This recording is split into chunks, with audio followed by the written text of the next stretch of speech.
नमस्कार, आप देख रहे हैं इंडिया टीवी। आपके साथ मैं हूं मीनाक्षी जोशी।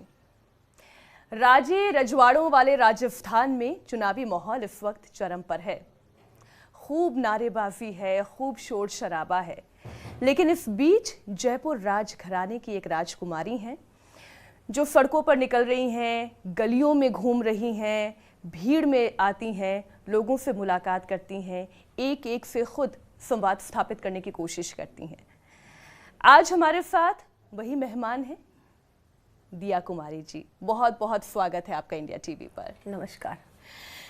दिया कुमारी जी, मैं जब भी आपको देखती हूँ, ये मेरी आपसे पहली मुलाकात है, मैंने जब भी आपकी तस्वीरें देखी, आपकी पब्लिक मीटिंग्स देखी, आपके बारे में पढ़ा जाना, तो मुझे ऐसा लगता है कि एक इतनी खूबसूरत सी महिला जो बहुत ही शान और शौकत में पली बढ़ी हैं, जो प्रोटेक्टेड इन्वायरमेंट में भी रही होंगी, जिनके पास कोई कमी नहीं है, पैसे की, गाड़ी, बंगला, हर ऐशो आराम है, फिर आपकी जैसी एक राजकुमारी राजनीति में क्यों आना चाहेंगी?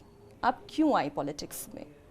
जी, पहली बात तो मैं आपको ये बताना चाहूँगी कि मैं उस ज़माने में नहीं पैदा हुई जब रजवाड़े थे। मैं तो लोकतंत्र में पैदा हुई हूँ, डेमोक्रेसी में, और मेरे फादर आर्मी में थे, तो मैंने वो लाइफ भी देखी है। आर्मी के हाउसेस बहुत छोटे होते हैं, आप अलग अलग जगह पे पोस्टिंग होती है, वहाँ जाना पड़ता है, तो मैंने वो लाइफ बचपन में देखी है। फिर मैं दिल्ली में पढ़ती थी, तो एक नॉर्मल घर में हम लोग रहते थे, बहुत नॉर्मल लाइफस्टाइल थी मेरी। पेरेंट्स ने कभी ऐसा मुझे महसूस ही नहीं होने दिया कि मैं कोई स्पेशल हूँ, कि राजकुमारी हूँ या कुछ भी। मेरे पिताजी, मेरे दोनों पेरेंट्स बहुत ही उनका व्यक्तित्व ऐसा है कि बहुत ही हम्बल हैं, बहुत डाउन टू अर्थ हैं, और वही मेरे संस्कार रहे हैं। मेरे ग्रैंड पेरेंट्स जो थे, दादा दादी, वो भी बहुत डाउन टू अर्थ थे। जनता में घुल मिल के रहना, किसी के लिए, जिसके लिए भी हम लोग कुछ कर सकते हैं, करना आगे बढ़कर। और सोशल वर्क से मैं जुड़ी हुई थी बहुत पहले से, परिवार भी जुड़ा हुआ था, स्कूल्स, ट्रस्ट और भी बहुत सारे ऐसी संस्थाएं हैं जो हम लोग चलाते थे। और फिर मैंने भी अपने 2 स्कूल शुरू किए, मेरा फाउंडेशन शुरू किया मैंने, महिला विमेन एम्पावरमेंट पे काम करता है, तो वो भी फिर मैंने शुरू किया। तो मैं वैसे ही पब्लिक से जुड़ी हुई थी, तो मुझे लगता है कि, और पॉलिटिक्स मैंने चूज़ ऐसे नहीं की कि मैं आना चाहती हूँ पॉलिटिक्स में, मैंने किसी को अप्रोच भी नहीं किया, ये तो ऑटोमेटिकली अपने आप ही मुझे भारतीय जनता पार्टी में आने का अवसर मिला, और जब प्रधानमंत्री मोदी जी की सभा में मुझे पार्टी ज्वाइन करवाई उन्होंने। मैं आऊँगी उस सभा पे भी, लेकिन जब आपने कहा ना कि जो आर्मी के क्वार्टर्स होते थे, छोटे छोटे होते थे, तो लोग तो ये सोचते हैं कि नहीं, राजकुमारी जी होंगी, 4 नौकर आगे, 4 नौकर पीछे, हर चीज़ के लिए मैम आपको ये चाहिए तो ये तैयार, जूस तैयार, खाना तैयार, क्योंकि पब्लिक परसेप्शन तो यही होता है। वो मुझे लगता है कि हम लोग बात कर रहे हैं प्री इंडिपेंडेंस की, या प्रॉबेबली प्री 1970 की। 1971 के बाद तो प्रीवी पर्सेस भी ख़त्म हो गए, सब कुछ ही चला गया। उसके बाद मुझे नहीं लग रहा कि कोई भी अर्स्टवाइल रॉयल फैमिली इस तरह से जीती रहती होगी, कोई भी नहीं रहता। इनफैक्ट हम लोग अब हमारे जितनी भी हमारी जो पैलेसेस या फोर्ट्स या जो भी मॉन्यूमेंट्स हैं, उनको हम लोग प्रिजर्व करने के लिए बहुत मेहनत कर रहे हैं, क्योंकि एक तो उन पे जो पूरा उनका जो कंजर्वेशन होता है, उनका मेंटेनेंस बहुत मुश्किल होता है। बिल्कुल। तो वो चीज़ सब कुछ रखने के लिए हम लोगों ने या तो होटल शुरू कर दिए हैं, तो एम्प्लॉयमेंट जनरेट भी हम लोग बहुत कर रहे हैं, लोगों को एम्प्लॉयमेंट भी मिल रहा है, या म्यूज़ियम शुरू किए हैं, या कुछ ना कुछ स्कूल्स हैं, हॉस्पिटल्स चला रहे हैं बहुत सारे लोग। तो हम लोग तो इनफैक्ट ऐसी चीज़ों से जुड़े हुए हैं। तो ये जो आप बात कर रहे हैं वो अब नहीं अप्लाई करता, वो शायद पहले होता होगा, पर अब बिल्कुल भी नहीं है आई थिंक। और ज़्यादा, और मैं तो ये कहूँगी कि ऑलमोस्ट सारे जितने भी अर्स्टवाइल रॉयल फैमिलीज़ हैं, उनके कोई ना कोई सदस्य राजनीति में है, किसी ना किसी पार्टी से। अच्छा, तो इस समय एक और एग्जाम्पल के तौर पे आपके सामने रखती हूँ। मैं एक मिडिल क्लास फैमिली से आती हूँ। अब घर में मम्मी पापा, ज़रा पानी लेके आना, ज़रा देख लेना किचन में सब ठीक से हो रहा है या नहीं। आपको भी ऐसे ऑर्डर्स मिलते थे? कई बार मिलते हैं, अभी भी अब तो मैं देती हूँ ऑर्डर, पर बच्चों को और फैमिली में। पर हाँ, ऐसा होता था जब मैं छोटी थी, और वो डिपेंड करता है आपका अपब्रिंगिंग कैसा हुआ हो। जैसे घर पे क्या मतलब हम लोग हमेशा सीनियर्स को, हमारे जो भी बड़े हैं घर में, उनको रिस्पेक्ट देते हैं, पाँव छूते हैं उनके लिए।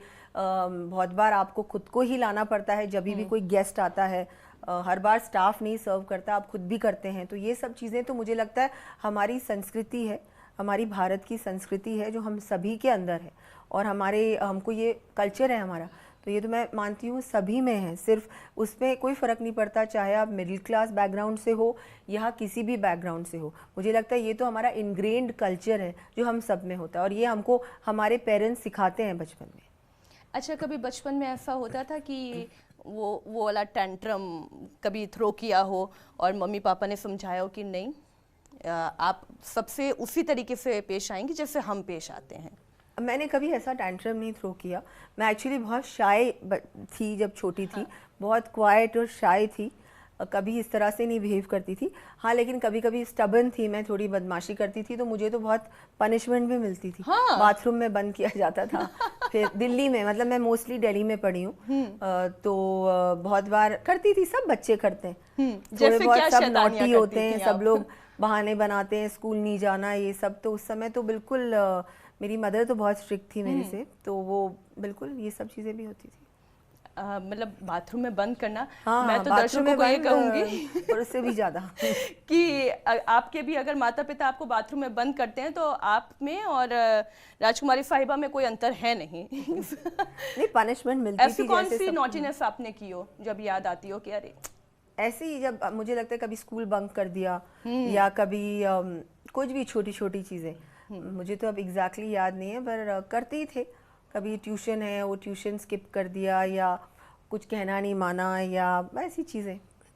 सभी बच्चे एक जैसे होते हैं, आई थिंक। हाँ, सभी होते हैं। हम राजनीति पर आते हैं।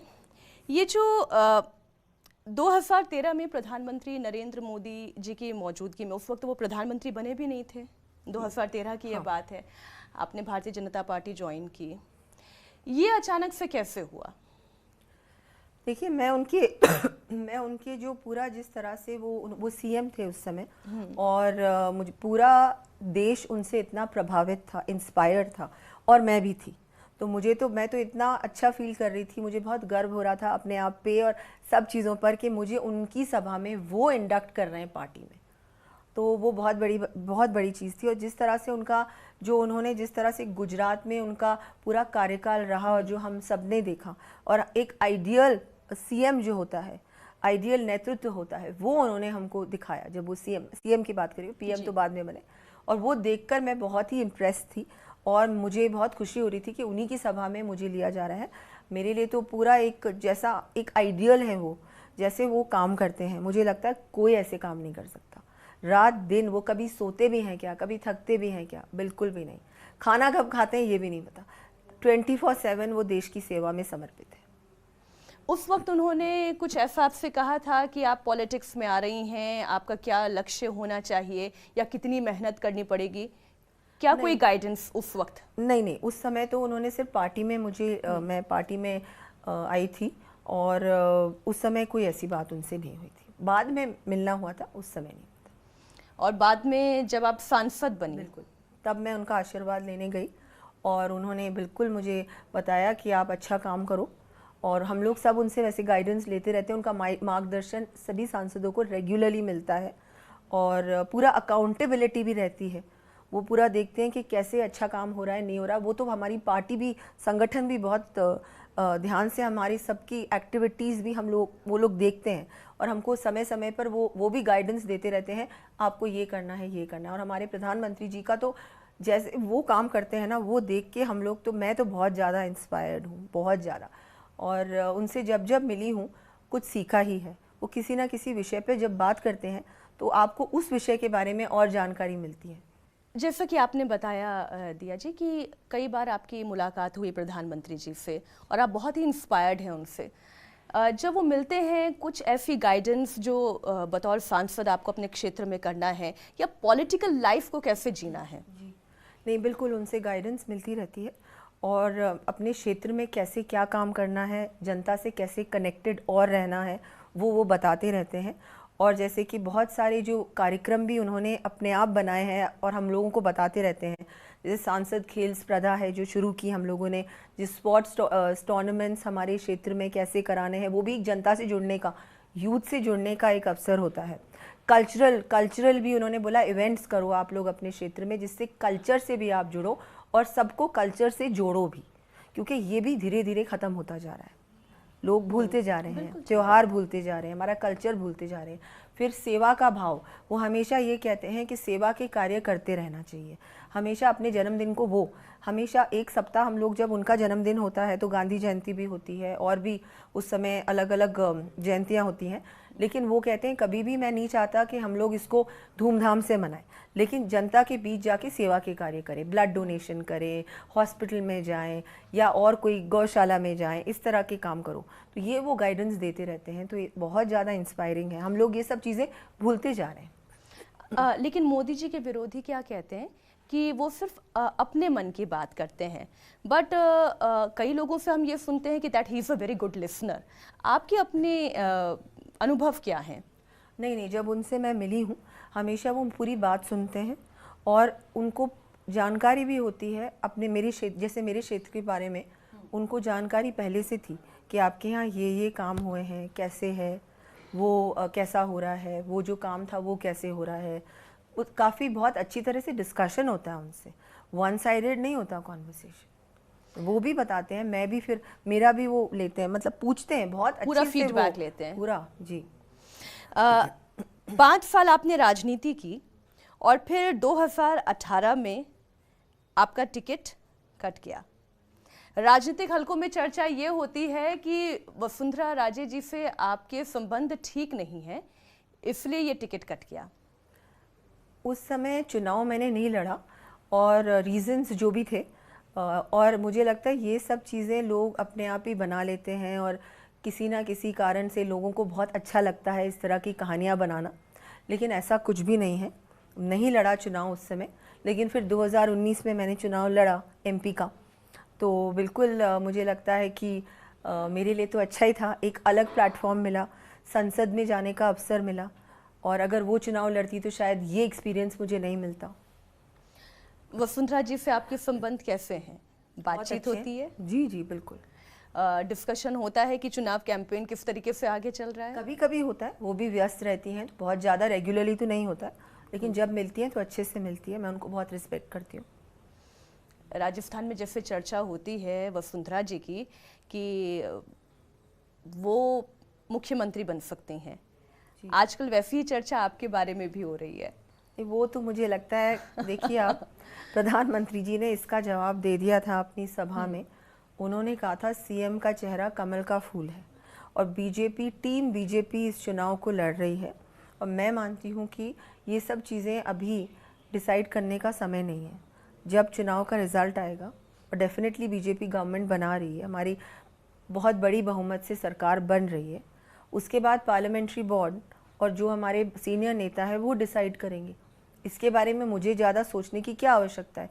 मुझे लगता है ये सब बातें, वही बात है ना, लोगों को ये कहानियाँ बहुत अच्छी लगती हैं सुनने में, कोई स्टोरी बन जाती है, पर बाकी इसमें कोई सच्चाई नहीं होती। आपने कहा कि अगर आप उस वक्त चुनाव लड़ती तो फिर आपको शायद ये मेंबर ऑफ पार्लियामेंट बनने का एक्सपीरियंस नहीं होता, इस तरीके से लोगों को की सेवा करने का मौका नहीं मिलता। आप चुनाव लड़ी भी और प्रचंड बहुमत से जीती भी, जबकि वो सीट बड़ी मुश्किल थी। वो एक्सपीरियंस कैसा था? जी बहुत अलग था, यूनिक था, क्योंकि मैं कभी राजसमंद उससे पहले नहीं गई थी। हुआ ये था कि मेरे से पहले जो सांसद थे हरिओम सिंह जी, वो अस्वस्थ थे, इस कारण से उन्होंने मना कर दिया था चुनाव लड़ने के लिए। तो मेरे लिए अपने आप ही अपॉर्चुनिटी क्रिएट हो गई थी, और पार्टी ने कहा था राजसमंद से हम आपको चुनाव लड़ाएंगे। मैं उस समय थोड़ा सा घबरा रही थी, क्योंकि जयपुर से थी मैं, और उसके बाद एमएलए थी सवाई माधोपुर में, जो भरतपुर संभाग में है, ईस्ट राजस्थान जी। और अब एकदम से मेवाड़ जाना, मेवाड़ और मारवाड़, राजसमंद में 4 जिले हैं, जिसमें से कुछ पार्ट है मारवाड़ में, जैसे पाली है मारवाड़ में जी, और नागौर भी मारवाड़ में है, और अजमेर आता है बीच में फिर, और फिर आता है राजसमंद। तो बिल्कुल ये एक मेरे लिए ये था कि मैं कैसे जीतूंगी, कैसे मुझे कोई वहाँ पर पहचानेगा, कैसे एक्सेप्ट करेगा। लेकिन बहुत आसानी से ये सब कुछ हो गया। मुझे लगता है हमारी कार्यकर्ताओं की टीम इतनी अच्छी थी, मजबूत थी, उनकी वजह से, संगठन की वजह से, और मोदी जी की पॉपुलैरिटी की वजह से मैं उस चुनाव को जीती। अभी आपने कहा कि मुझे वहाँ कौन पहचानेगा, आपको तो देश और विदेश के लोग पहचानते हैं, फिर भी मन में ये इनसिक्योरिटी आती है? उस वक्त आई इतना थी? ज़्यादा मुझे लगता है ओवर कॉन्फिडेंट नहीं होना चाहिए।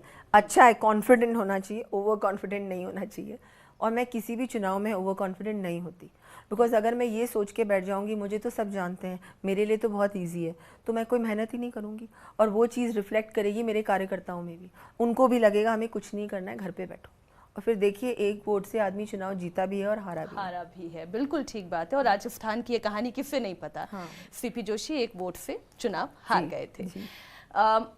दिया जी, इस बार फिर किस्मत बदल गई, अब तो आपको अपने घर की सीट मिल गई। जी जी। यहाँ की लड़ाई कैसी देख रही हैं आप?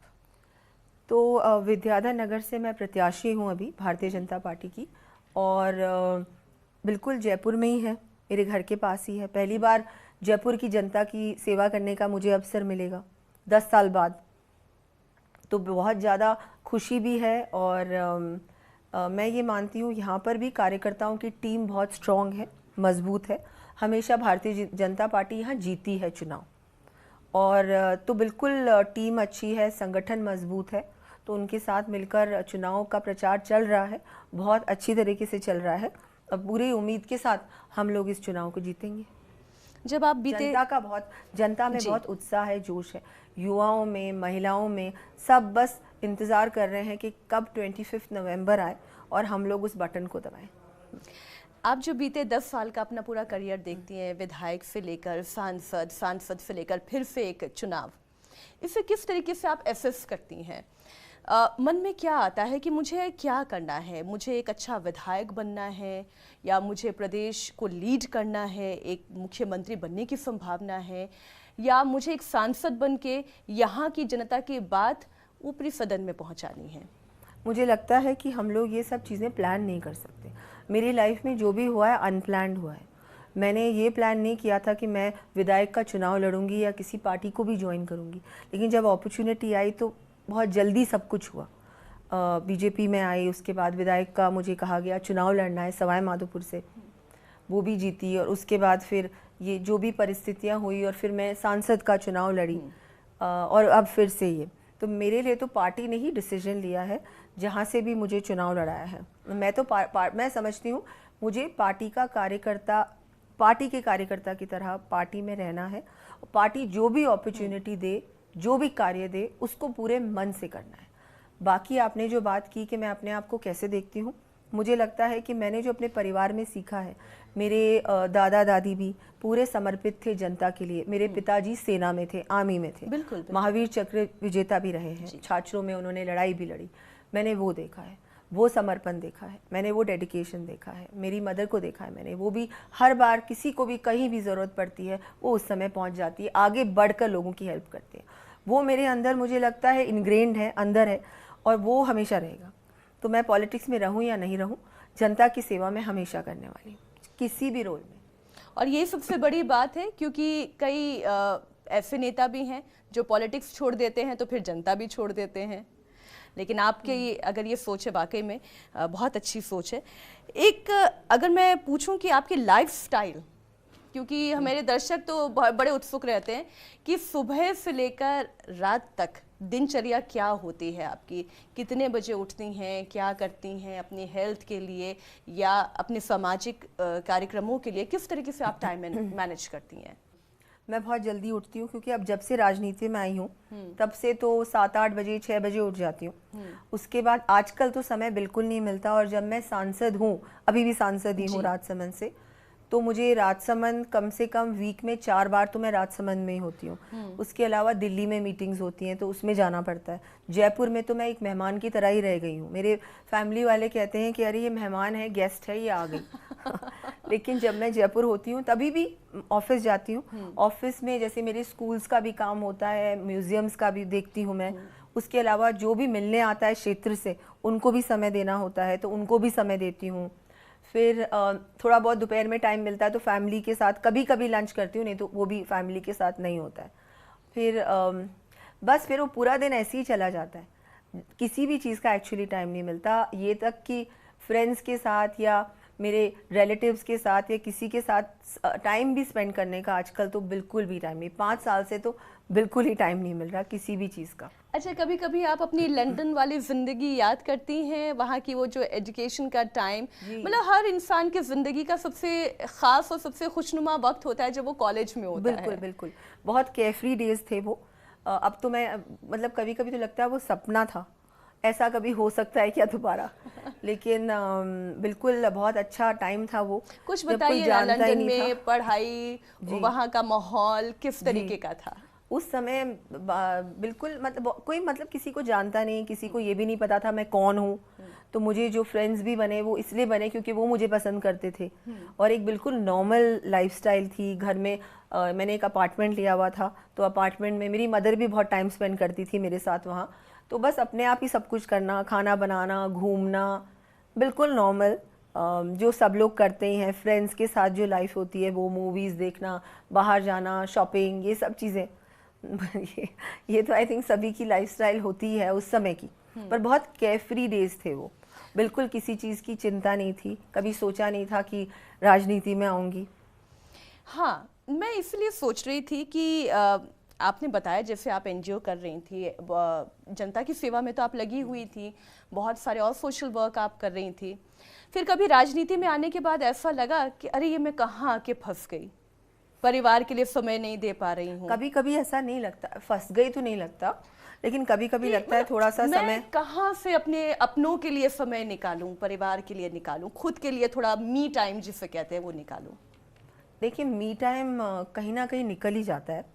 और कुछ टाइम बाद परिवार भी समझ जाता है कि इसकी ये लाइफ है, और उसी में आप वो भी एडजस्ट करते हैं, फ्रेंड्स भी एडजस्ट करते हैं।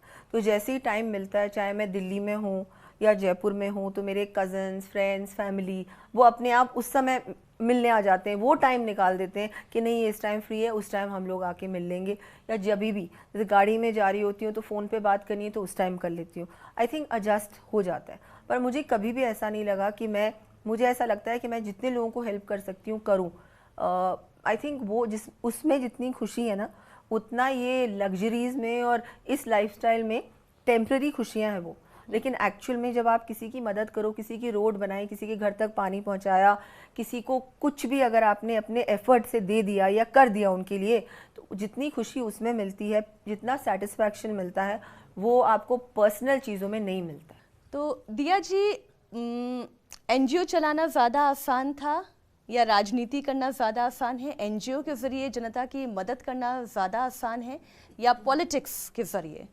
दोनों अलग अलग चीज़ें हैं। एनजीओ में आप जैसे हम लोग स्किल डेवलपमेंट पे फोकस करते हैं, महिलाओं को कैसे आत्मनिर्भर बनाया जाए, सेल्फ डिपेंडेंट बनाया जाए, उनको फाइनेंशियल लिटरेसी, डिजिटल लिटरेसी, बहुत सारे कोर्सेज करवाते हैं जिससे कि वो अपना रोज़गार अपने आप शुरू कर सकें। तो वो हम लोग उस पर फोकस करते हैं। गर्ल चाइल्ड एजुकेशन पे फोकस करते हैं। बहुत सारे ऐसे प्रोग्राम्स हम लोग स्कूलों के साथ चलाते हैं, संस्थाओं के साथ चलाते हैं। अलग अलग जो कॉलेजेस हैं उनके साथ हम लोग ये डिग्री कोर्सेज और ये सब करवाते हैं। वो एक्चुअली अलग है। बाकी बहुत सारी महिलाएं हमारे पास आती हैं कि हमारी हेल्प करो, हमें बहुत परेशान हो रही है, ये हो रहा है, तो वो एक अलग है। मुझे लगता है उसका पॉलिटिक्स से मैं उसको जोड़ती नहीं, मैं बिल्कुल अलग लाइंस हैं दोनों। और तो बिल्कुल उसमें भी बहुत खुशी मिलती है, आप किसी की हेल्प कर सकते हो, बहुत सारी महिलाओं को आप आत्मनिर्भर बना सकते हो, वो किसी पे डिपेंड नहीं कर रही है फाइनेंशियली एटलीस्ट। और पॉलिटिक्स है जो बड़े काम कर सकते हो, आप नेशनल हाईवेज बना सकते हो, रेलवे लाइंस डलवा सकते हो, अब बहुत बड़े बड़े काम, घर तक पानी पहुंचा सकते हो, किसी को घर दिलवा सकते हो, किसी को, मतलब ये सब तो बड़े बड़े काम है, ये एनजीओ तो नहीं कर सकता। तो दोनों अलग अलग फील्ड्स हैं और दोनों में खुशी तो होती है बिल्कुल। दिया जी, राजपूती आन बान शान की बात हो रही है, विद्याधर नगर सीट पे लोगों से बातचीत होती है तो कहते हैं कि नहीं ये तो शान की लड़ाई है, क्या रिस्पॉन्स है लोगों में? ये तो मुझे नहीं लगता कि ऐसा कुछ भी है। सब लोग तंग आ चुके हैं इस कांग्रेस के शासन से, कुशासन से, और सब बदलाव चाहते हैं, परिवर्तन चाहते हैं। और आज सब लोग भारतीय जनता पार्टी के लिए वोट करना चाहते हैं। मेरा पर्सनल, मैं नहीं कहूँगी कि कुछ ऐसा है कि भाई कोई शान का है या आन बान शान की लड़ाई है। अगर कोई ऐसा कहता है तो वो भी अच्छी बात है, क्योंकि मैं इन सब की बेटी हूँ ना, जयपुर की बेटी हूँ, जयपुर की बहन हूँ। उस फीलिंग से अगर वो सोचते नहीं हमारी बेटी को तो हमें जिताना ही है, तो मैं बहुत खुश हूँ, मुझे गर्व है और कि लोग ऐसा समझते हैं। लेकिन मैं इस ये तो है ही रीज़न, लेकिन ये रीज़न भी है कि भारतीय जनता पार्टी सब लोग अब लेके आना चाहते हैं राजस्थान में। महिलाओं की आपने बात की, बेटियों की बात की, आप खुद यहाँ की बेटी हैं, क्या बेटियों को डर लगता है राजस्थान में? बहुत ज़्यादा, क्योंकि राजस्थान में इतना ज़्यादा क्राइम अगेंस्ट विमेन बढ़ा है। बलात्कार में सबसे ज़्यादा बलात्कार हमारे राजस्थान में हुए हैं। बहुत शर्म की बात है कि आज राजस्थान रेप की राजधानी बन गया है, नंबर 1 इन रेप्स। दुष्कर्म भी सबसे ज़्यादा राजस्थान में हुआ है महिलाओं के लिए। दलितों पे इतना अत्याचार हुआ है, पर विमेन पे जिस तरह से इस गवर्नमेंट ने बिल्कुल इनसेंसिटिव व्यवहार रखा है। इनके मंत्री खुद कहते हैं विधानसभा में कि ये तो मर्दों का प्रदेश है, क्या हुआ यहाँ पर अगर बलात्कार होते तो। जो इस तरह के स्टेटमेंट्स दे सकती है ऐसी सरकार, और किसी ने खंडन नहीं किया उसका, तो उनकी मानसिकता दर्शाता है कि क्या मानसिकता इस गवर्नमेंट की है, इस पार्टी की है। तो बिल्कुल ही लॉ एंड ऑर्डर ज़ीरो है राजस्थान में। क्राइम अगेंस्ट वुमेन इतना ज़्यादा बढ़ गया है, क्या है कि पुलिस स्टेशन में कोई अगर अपनी कंप्लेन लिखाने महिला या उसका परिवार जाता है तो उसकी सुनवाई नहीं होती है। मैंने ये अपनी आंखों से देखा है। इनफैक्ट आज सुबह ही विद्याधर नगर में एक केस हुआ था। लड़की जो लेडी थी वो गायब थी, कल उसको कोई उठा के ले गए। जो उसके हस्बैंड और फैमिली जाके शाम को रिपोर्ट दर्ज करवाने गए थाने में, ये कह दिया गया कि अभी जाओ कल आना। नेक्स्ट फिर उन्होंने रात को कई बार कॉल्स किए हेल्पलाइन नंबर्स पे, कोई रिस्पॉन्स नहीं था। आज सुबह भी कोई रिस्पॉन्स नहीं था। वहाँ पहुँचे थाने में, कोई रिस्पॉन्स नहीं, वो कोई सुनवाई नहीं कर रहा था। जाओ जाओ जाओ कहते हैं उनको। फिर उसने मुझे फ़ोन किया, परिवार वाले ने, फिर मैं वहाँ पहुँची, हमारे कार्यकर्ता पहुँचे, तब जाके पुलिस आई और फिर पुलिस ने कुछ कार्रवाई की। तो ये मेरी आंखों के सामने, और ये लगातार होता जा रहा है। चाहे करौली में भी सिमिलर इंसिडेंट हुआ, जहाँ पर एक महिला को दुष्कर्म के बाद उसको कुएं में फेंक दिया गया। वहाँ भी हम लोग जब पहुँचे तो यही हाल था। पुलिस रिपोर्ट दर्ज ही नहीं करवाती, क्योंकि समय पर अगर कार्रवाई हो तो कुछ हद तक अपन उस क्राइम का, एक तो उसका इन्वेस्टिगेशन में भी हेल्प होती है, और आप उसकी मतलब अगर आप समय पर कार्रवाई करोगे तो शायद उस व्यक्ति की जान भी बच सकती थी, उस महिला की। तो वो चीज़ अभी नहीं हो रही राजस्थान में। तो पूरा ये गवर्नमेंट का कंप्लीट फेलियर है, वही है। आखिरी सवाल, हम बात राम की करते हैं, क्योंकि आप ये कहती हैं दिया जी कि आप खुद को कहती हैं कि आप राम के वंशज हैं, और इधर अशोक गहलोत जी भी अब कहने लगे हैं कि राम आ रहे हैं, हम ला रहे हैं, और 156,000 दिए भी वो प्रज्वलित करते हैं जब दीपावली आती है। तो राम के नाम का गुणगान तो अब गहलोत सरकार भी कर रही है। उनको चुनाव से पहले ही राम जी याद आते हैं नहीं तो वो बिल्कुल ही राम को ना तो वो पहले भी, उनके तो जो बहुत सारे सहयोगी दल हैं, उन्होंने तो ये तक कहा था कि राम तो काल्पनिक है, इमेजिनरी है, राम थे भी या नहीं थे, ऐसी बातें करते हैं। उनके सहयोगी दल सनातन का अपमान करते हैं, और ऐसी पार्टीज़ के साथ इन्होंने, जो ये इंडी अलायंस है, इसमें सब ये लोग शामिल हैं, वहाँ पर ये कुछ नहीं कहते। तो इसका क्या क्या आपको दिखता है? और मैंने जब कहा कि राम की वंशज हूँ, मैंने उस समय ये केस चल रहा था राम मंदिर वाला, और किसी ने ये कमेंट किया था सोशल मीडिया में कि राम है भी या नहीं, वो इमेजिनरी थे। तो उस समय सोशल मीडिया पे मैंने देखा था कि किसी ने ये कमेंट किया था, पोस्ट किया था कि राम इमेजिनरी थे और राम के कोई वंशज भी हैं या नहीं। किसी ने बहुत उल्टा, ये नेगेटिव कमेंट था, और मैंने देखा तो बहुत नेगेटिव कमेंट चल रहे थे। और फिर मैंने उसी समय मैंने पोस्ट किया कि मैं भी राम जी की वंशज हूँ, मेरी तरह लाखों लोग पूरे विश्व में राम जी के वंशज हैं। तो भारतीय जनता पार्टी कितनी सीटें जीत रही है राजस्थान में? हम लोग पूरी बहुमत से सरकार बना रहे हैं। हमारी मतलब इतना किसी ने सोचा भी नहीं होगा, उससे भी ज़्यादा सीटें हम लोग जीत रहे हैं। बहुत बहुत शुक्रिया दिया कुमारी जी, अपने इतने बिजी शेड्यूल में से हमारे लिए समय निकालने का। बहुत बहुत शुक्रिया इस बातचीत के लिए।